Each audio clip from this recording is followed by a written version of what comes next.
এটা এটা আমার ছোটবেলার পিকচার। এটা আমার বাবার সাথে যখন একটু বড় হলাম। এটা কুচবিহারে দুর্গাপুজোতে মা তুলে দিয়েছিল। আমার বাবা 2 বছর আগেই চলে গেল, ক্যান্সার ধরা পড়েছিল। এটা আমার মা। এটা আমার দাদার বিয়েতে তোলা ফ্যামিলি পিকচার 4 জনের। এটা দীঘাতে তোলা বাবা আমি। আন্দামানে আমরা 4 জন লাস্ট ঘুরতে গিয়েছিলাম আন্দামান 2019 সালে। আমার বাবা বাবা আন্দামানে বোটিংয়ে আমরা।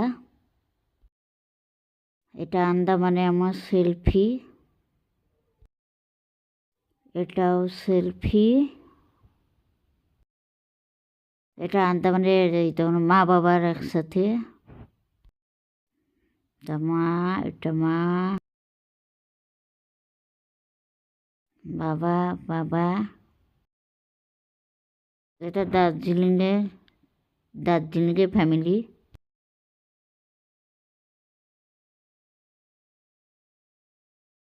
এটা মেঘালয় চেরাপুঞ্জি। এটা আমার ছোটবেলা।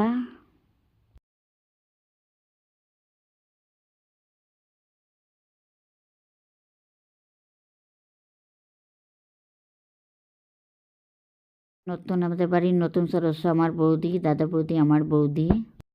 আমার বৌদি বাড়ির নতুন সদস্য আমার বৌদি। মা বাবা মা বাবা।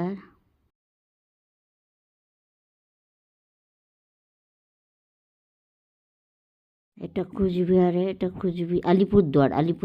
আমি আমার ইন্ট্রোডাকশন ভিডিও দিচ্ছি। আমি ঝাড়গ্রামে থাকি। আমার নাম পিয়ালি সরকার। আমি ঝাড়গ্রামেই পড়েছি। ঝাড়গ্রাম আর রানী বিনোদ মঞ্জুরি আর বিএমএ আর ঝাড়গ্রামে পড়েছি। আর ঝাড়গ্রাম থেকেই ঝাড়গ্রামের রাজ কলেজে এমএ করেছি, তারপরে বিএড করেছি। আমার বাংলাতে বিএড করা, এমএ করে বিএড করেছি। ঝাড়গ্রাম থেকে অনার্স করেছি, এমএ করেছি, বিএড করেছি। আর আমার হবি রান্না করতে, পাহাড়ে ঘুরতে আর গল্পের বই পড়তে। যদিও এখন গল্পের বই বই বই বই বই পড়তে ভালো লাগে না, এখন নেটেই গল্প পড়তে ভালো লাগে। এখন তো নেট না, নেটেই আমার গল্প পড়তে ভালো লাগে। এটা আন্দামানে। তো আজকে ভিডিওটা এই পর্যন্ত। এখানে আমার ফ্যামিলির পরিচয় আর আমার ইন্ট্রোডাকশান ভিডিও একসাথে দিয়ে দিলাম।